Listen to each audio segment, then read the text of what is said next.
Chào các bạn, tôi là kỹ thuật viên của phụ kiện chính hãng.net. Hôm nay tôi sẽ làm cái video review cái sản phẩm thực tế của con Funen G87. Đây, con bàn phím cơ này dùng Cherry Switch các bạn nhé. Hàng do công ty Ninja phân phối, hàng chính hãng. Đây, giới thiệu một số tính năng bằng tiếng Trung Quốc. Để tôi sẽ khui hộp ra các bạn xem.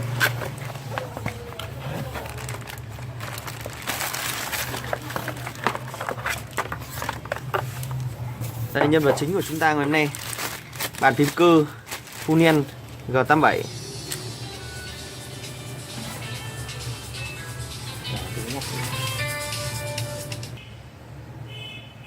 Đây sản phẩm chính của chúng ta ngày hôm nay, bàn phím cơ Funen G87. Bàn phím được làm bằng mặt kim loại rất là chắc chắn. Đấy. Hai nãy nâng cao bàn phím này rất chắc chắn. Bàn phím sử dụng Cherry Switch, đây là Blue Switch các bạn nhé.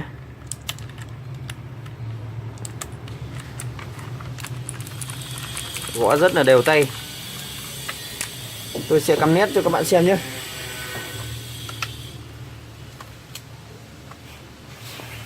Đấy.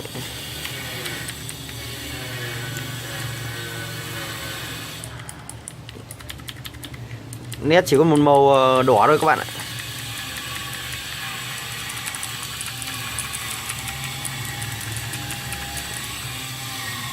Dành cho những fan nào thì thích một màu thôi.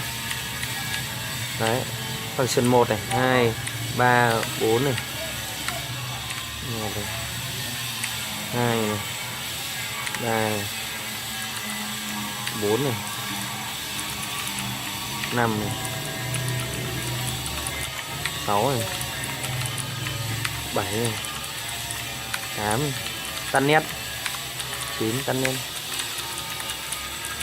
Ok, để mua hàng các bạn liên hệ hotline 0981 673 66 nhé. Cảm ơn các bạn đã theo dõi cái phần review cái bàn phím cơ Funen G87 của chúng tôi.